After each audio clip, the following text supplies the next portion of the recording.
Bienvenue à bord du vaisseau Hypersensas.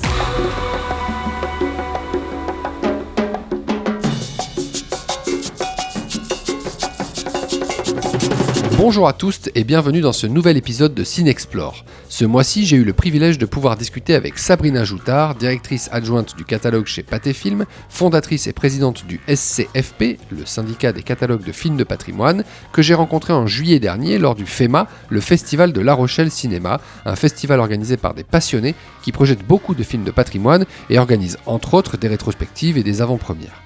Après l'avoir entendu parler de son travail lors d'une table ronde, j'ai tout de suite pensé que cela ferait un excellent épisode de Cinexplore.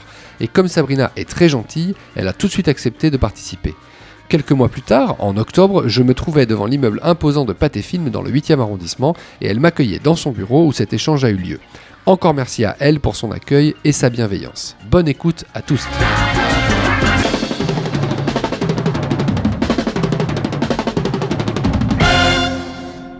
Bonjour Sabrina Joutard. Bonjour. Et avant toute chose, merci de me recevoir. Je vais commencer directement. Est-ce que vous pouvez expliquer simplement ce que représente le catalogue de Pathé Film concrètement ? Oui, alors nous on est une vieille maison. Pathé Film, Pathé a été créé en 1896. Donc il y a deux pans.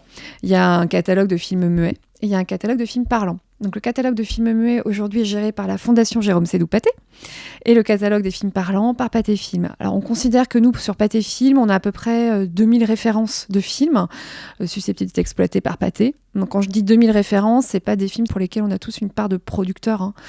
C'est des films qu'on peut exploiter. Donc ça peut être des droits de distribution, simplement. Par exemple, on peut juste avoir des droits salles, juste des droits vidéo, des droits sur les plateformes. Voilà, c'est pas forcément la globalité des droits.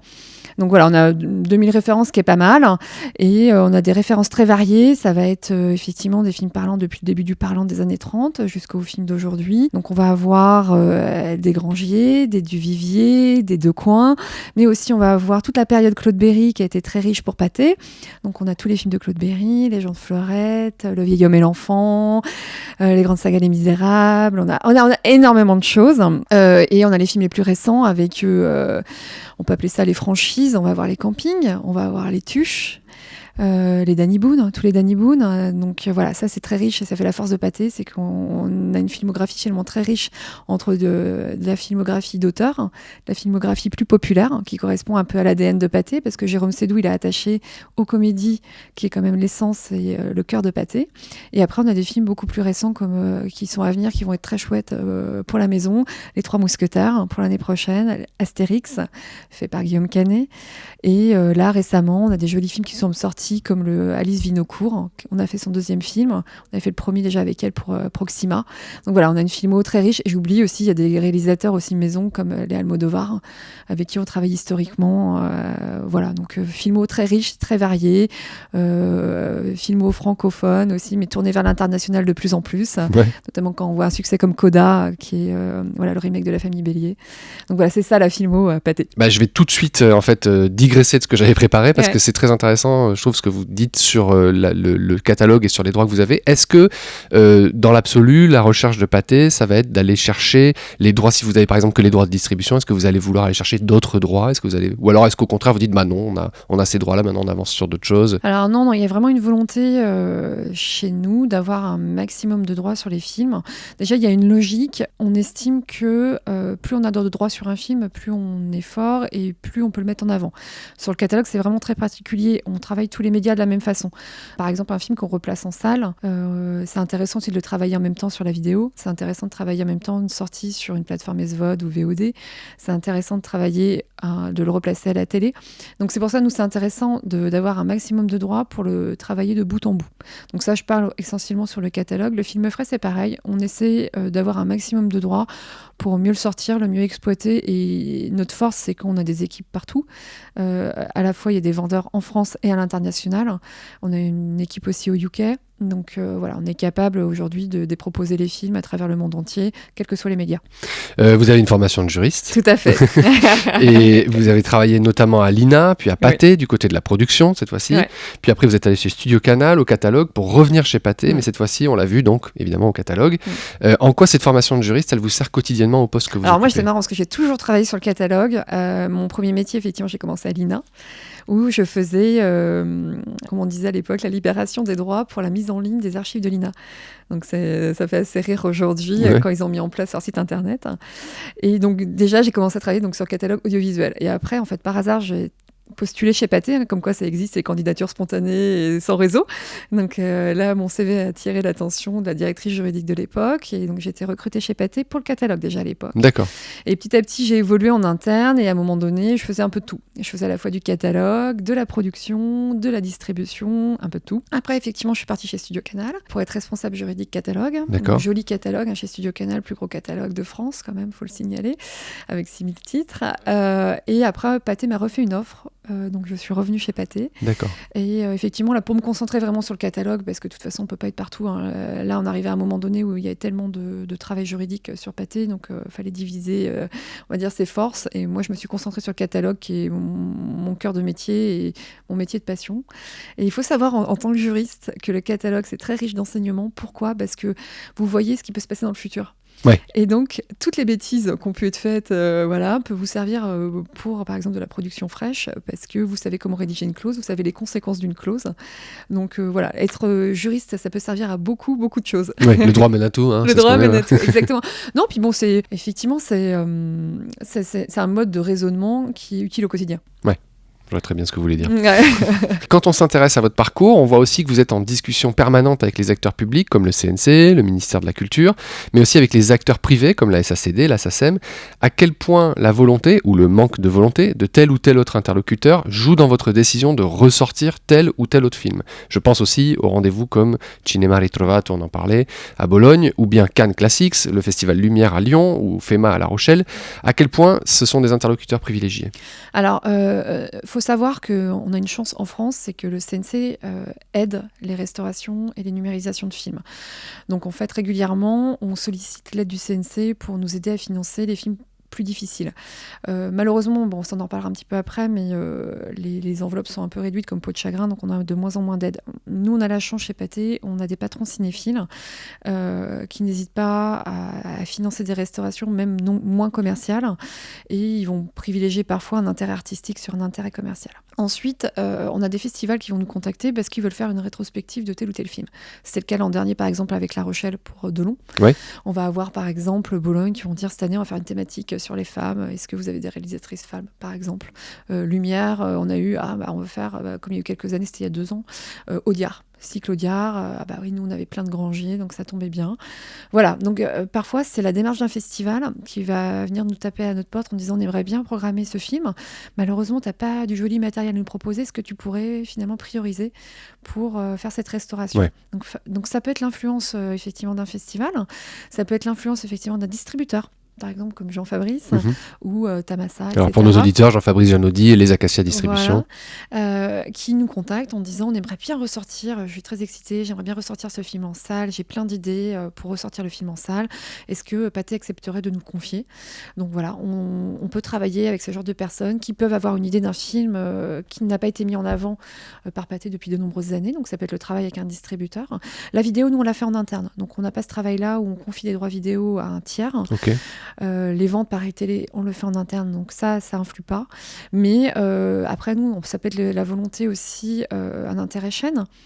Pareil, où il peut y avoir un cycle d'une chaîne sur tel ou tel réalisateur, le décès aussi, malheureusement, d'un acteur, d'un réalisateur, d'un scénariste connu, qui peut aussi pousser une restauration, on va dire le mettre sur le dessus de la pile, plus qu'une autre. Et après, c'est vrai que, voilà, j'insiste, nous, on est vraiment sur une maison hyper particulière.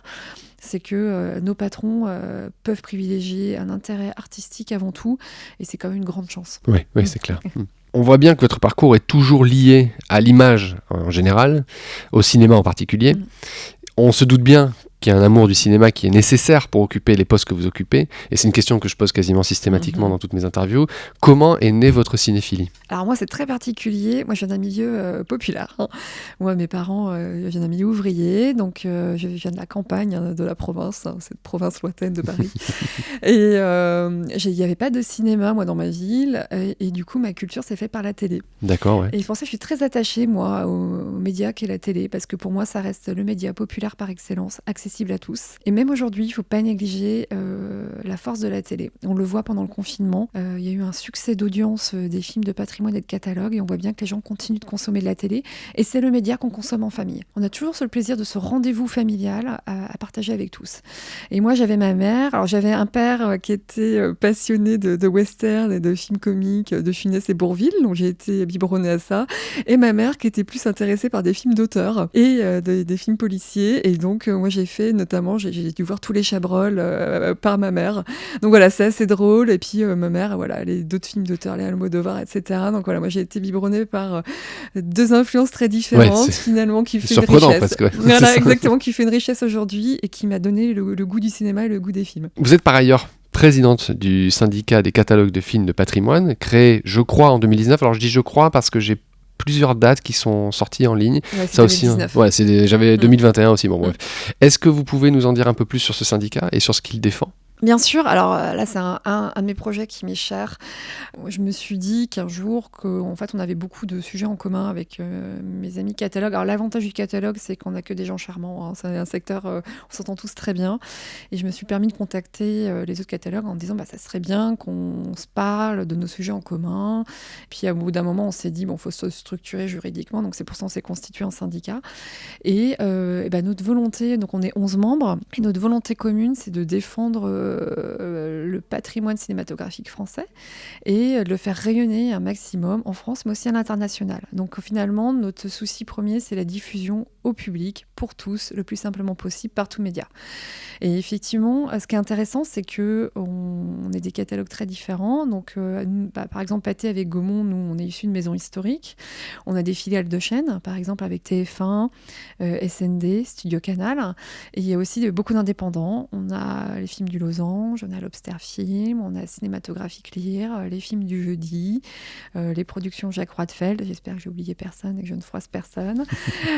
Voilà. Et on a un plaisir à se retrouver, à se parler, j'ai oublié Argos aussi, et échanger nos idées pour faire en sorte que les films soient vus par tous, discuter avec le CNC pour défendre les aides, pour nous aider à restaurer les films, discuter avec les laboratoires aussi pour défendre, parce qu'on a une chance en France, c'est qu'on a une filière d'excellence. On a des laboratoires extraordinaires. On a une qualité de restauration inégalée. Et donc, voilà, on travaille main dans la main avec eux aussi pour défendre leur savoir-faire. Et voilà, on a cette volonté de travailler ensemble pour mieux promouvoir les films dans des bonnes conditions et faire connaître au plus grand nombre, et notamment aux jeunes générations. Comment vous parvenez justement au sein de ce syndicat à faire cohabiter les intérêts de sociétés comme SND, TF1, Studio Canal, avec ceux de sociétés indépendantes comme par exemple les films du jeudi, les films du Losange, tout ça au sein donc de la même structure. Bon, je vois bien que c'est une structure où vous discutez énormément, il n'y a pas forcément, c'est pas la foire d'empoigne, vous l'avez dit vous-même, mais ça m'intéresse de savoir comment cohabite quand même une maison comme les films du Losange, qui est traditionnellement ultra indépendante, Barbet Schroeder, les années Nouvelle Vague, etc. Et puis TF1 ou SND qui appartient à M6, quoi. Alors c'est marrant parce que les catalogues filiales de chaînes, hein, malheureusement pour eux, ils jouissent d'une mauvaise réputation parce qu'ils sont filiales de chaînes. Oui. Mais voilà, heureusement il y a des amoureux du cinéma et des gens très bien qui défendent ces catalogues et c'est un vrai plaisir de discuter avec eux. C'est vrai qu'au départ sur papier c'était pas évident. Moi-même je me suis dit, quand je les avais contactés, je me disais, ça va pas leur plaire le projet. Et en fait, c'était super parce que c'était dans les plus enthousiastes dès le départ. Et par moment, il y a des sujets on n'aborde pas ensemble, ou il y a des devoirs de réserve. Par moment, on dit non, on n'abordera pas ce sujet parce que c'est trop sensible pour nous. Non, parce qu'en interne, on doit en référer, savoir quelle est notre ligne de conduite, etc. Donc, on est très transparent. On a des réunions une fois par mois, avec un ordre du jour. Et s'il y a des sujets sur lesquels certains ne sont pas à l'aise d'en parler ou de se positionner, on ne le fait pas. Donc voilà, et ça se passe très très bien. Et comme on a une volonté commune et on ne parle pas de sous entre nous, ça c'est, on va dire, c'est un peu le mot d'ordre pour des raisons de droit de la concurrence aussi. Ça se passe très sainement et toutes les actions qu'on mène ensemble se fait de façon très enthousiaste et sans aucune difficulté. C'est vrai que sur papier on a l'impression que c'est un peu difficile vu qu'on est très différents, mais dans les faits non, on y arrive bien. Ok. J'ai la sensation que la culture, et particulièrement la façon que nous avons de l'envisager en France, est un peu mise à mal dernièrement. Dans un secteur comme le cinéma, ça se traduit souvent par un arrêt des dispositifs de financement, souvent sans concertation, mais aussi la mise en avant d'un discours qui défend le retour sur investissement dans le cas où ces dispositifs sont maintenus. Au fond, ce qui se joue, j'ai l'impression, c'est notre façon d'envisager l'argent public. Et je suis très curieux de connaître votre point de vue sur cette question. Alors, comme je vous disais, alors pour situer un petit peu les choses, en 2012, en fait, le CNC avait mis en place une enveloppe un peu exceptionnelle pour restaurer les films, qui était assez conséquente, qui était de 14 millions d'euros.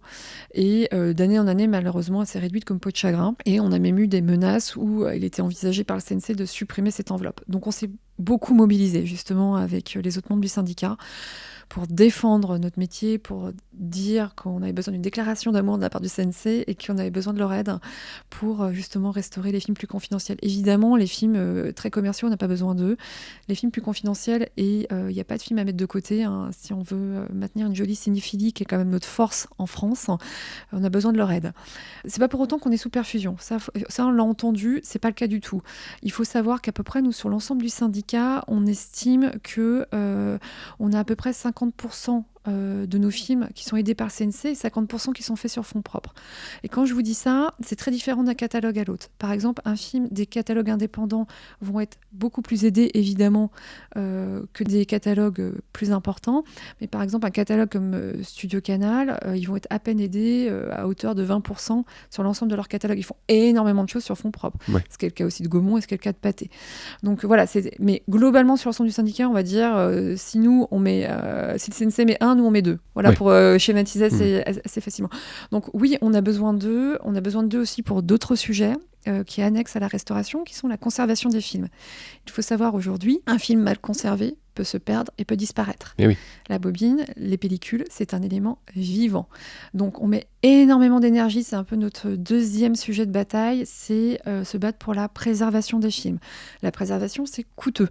Donc une fois encore, on essaie de mobiliser les pouvoirs publics. On en a parlé à Dominique Boutonnat, avec qui on a réussi à avoir un rendez-vous. Alors pour nos auditeurs, Dominique Boutonnat, président du CNC. Voilà, pour expliquer l'importance de la conservation, que demain, si les films disparaissent, c'est une catastrophe, on va dire d'un point de vue culturel, mais aussi pour la valeur des sociétés, parce que la valeur d'une société, un catalogue sans matériel, ça ne vaut rien. Effectivement, si vous n'avez pas de matériel d'exploitation, vous avez beau d'avoir des droits, vous n'en faites rien. Donc tout ça, c'est un cercle vertueux.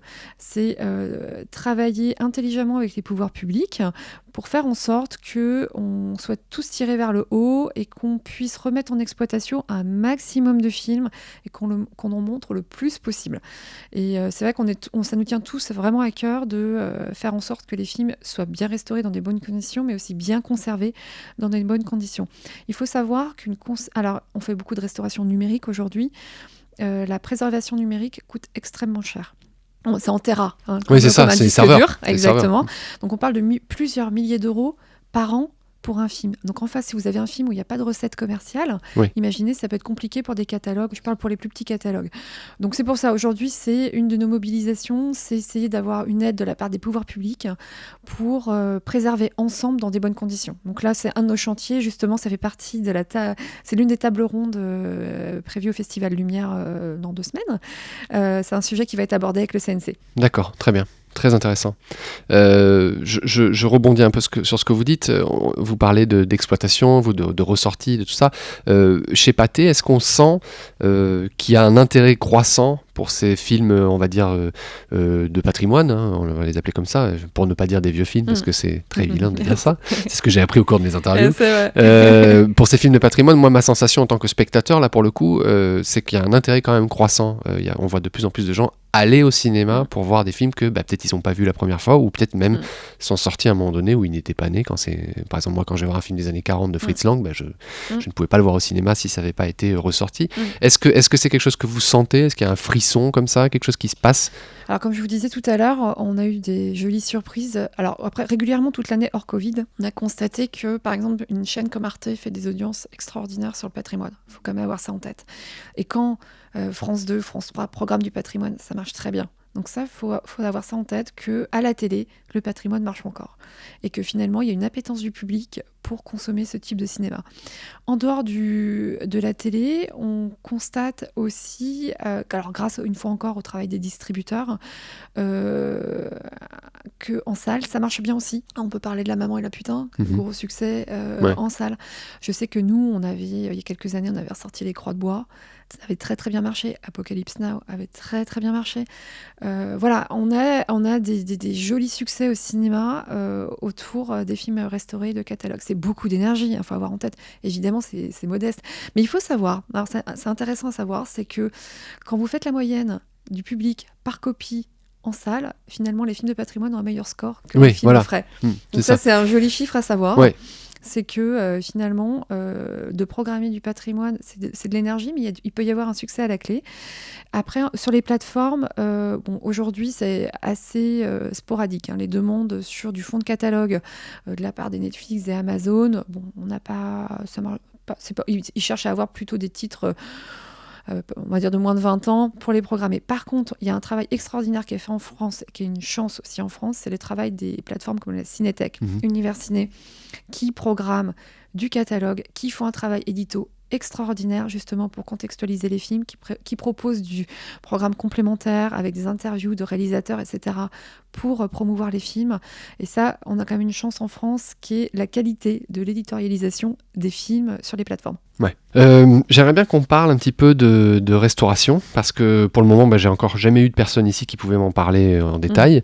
J'ai parlé à un distributeur indépendant, Lost Film, Marc Ollery pour ne pas le citer, qui m'a confirmé que sa volonté de ressortir tel ou tel autre film était sans conséquence sur la restauration de ce film. J'imagine que quand on est à la tête d'un catalogue comme celui de Pathé, c'est différent. Est-ce que vous pouvez me guider dans les étapes par lesquelles vous allez devoir passer afin d'assurer la restauration d'un film jusqu'à sa ressortie, si tant est que ce cas de figure se présente? Est-ce que ça peut arriver, vous dites on va le restaurer pour le ressortir, ou alors vous pouvez juste le restaurer pour en faire une sortie DVD Blu-ray? Alors, moi juste, je situe, moi je suis adjointe au catalogue, donc c'est Laure de Boissard qui est la directrice du catalogue de Pathé. On se parle, heureusement, on est des petites équipes, donc on se parle tous ensemble. Alors nous, côté Pathé, il peut y avoir un travail de restauration ou de numérisation d'un film, déjà parce qu'il peut y avoir un intérêt commercial. Déjà, première chose, il y a un intérêt d'une chaîne, etc. Ou Laure, qui est la principale vendeuse de la maison, se dit « Ah, je sais que si je restaure ce film-là, derrière, je pourrais le proposer à une chaîne. » Donc ça, déjà, il peut y avoir un intérêt commercial. Nous, comme je vous